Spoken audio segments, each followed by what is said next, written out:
tell me that I'm never. Halo semua, salam sejahtera Malaysia.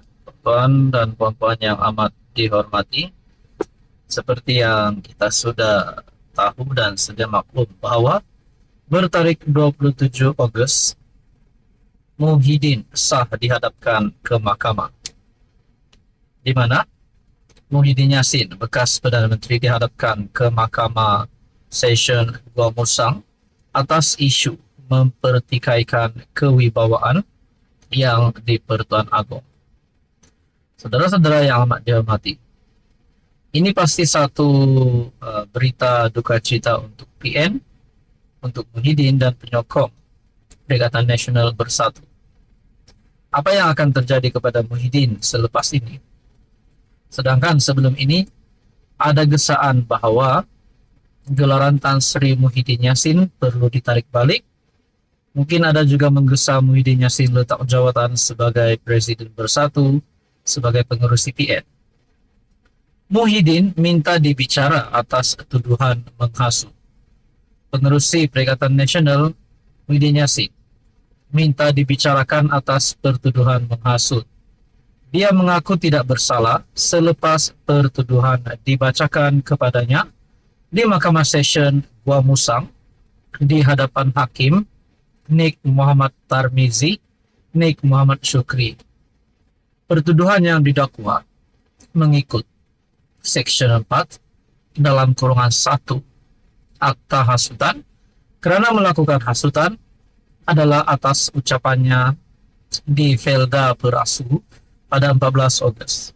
Berkaitan dengan ini, tuan-tuan dan puan yang amat dihormati, rupanya ada gesaan kepada Muhyiddin. Ahli Majlis Kerja Tertinggi UMNO Muhammad Fuad Zarkashi, Muhyiddin patut contohi Najib, letak jawatan sebelum dihukum bersalah. Adakah dengan ini Muhyiddin Yassin sebenarnya dah jadi Najib yang kedua? Itu menjadi persoalannya.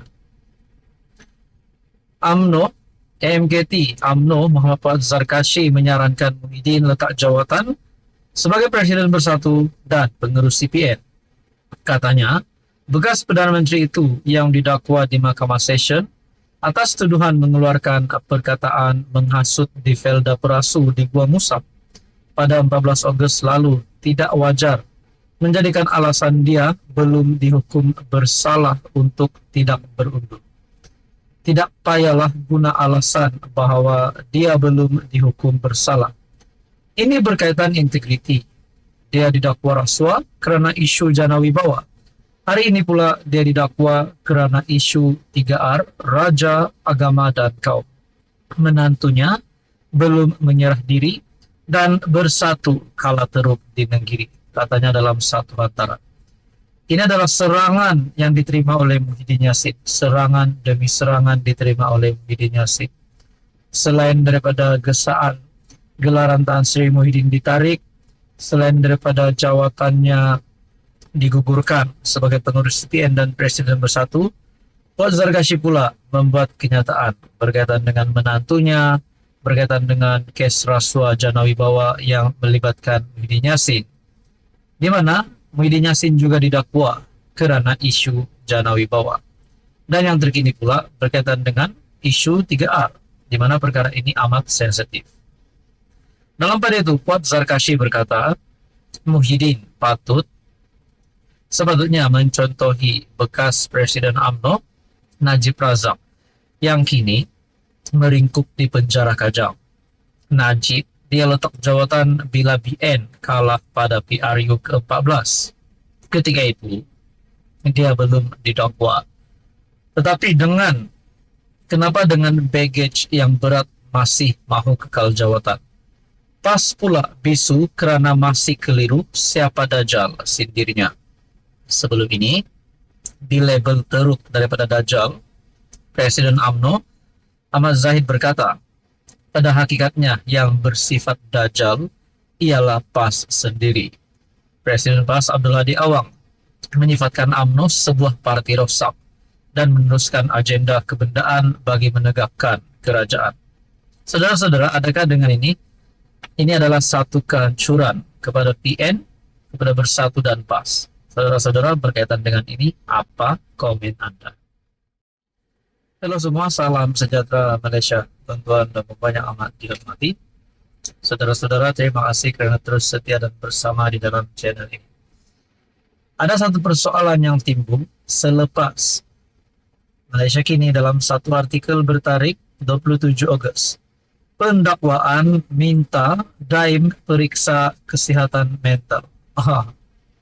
Adakah Daim Zainuddin berisiko untuk menjadi orang yang tidak waras, orang yang tidak siuman, ataupun kasar bahasa, dah jadi orang yang tak waras, dah tak rasional, dah tak boleh berfikir? Kerana timbul berita ini di mana pendakwaan yang meminta Daim Zainuddin, bekas Menteri Kewangan, untuk periksa kesihatan mental. Tuan-tuan dan puan, seperti yang kita tahu, baru-baru ini nama bekas Menteri Kewangan Daim Zainuddin disebut ramai semula berkaitan dengan isu Menara Ilham, berkaitan dengan pengisytiharan harta dan beberapa keputusan daripada SPRM. Perkongsian daripada Malaysia Kini bertarikh 27 Ogos, pendakwa raya meminta Daim Zainuddin menjalani penilaian mental untuk menentukan sama ada dia layak untuk dibicarakan bagi kes pengisytiharan asetnya. Timbalan pendakwa raya Wan Shaharuddin Wan Ladin memberitahu Mahkamah Session Kuala Lumpur bahawa laporan hospital Asunta mendiagnosis lelaki berusia 86 tahun itu menghidap pelbagai stroke.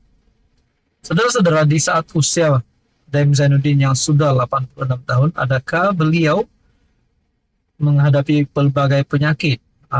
Seperti yang kita tahu, mata sebelahnya sudah disahkan buta sebelum ini, dan laporan hospital Asunta yang mendiagnosis Daim Zainuddin membuat kenyataan dalam satu keputusan di mana Daim Zainuddin menghidap pelbagai stroke.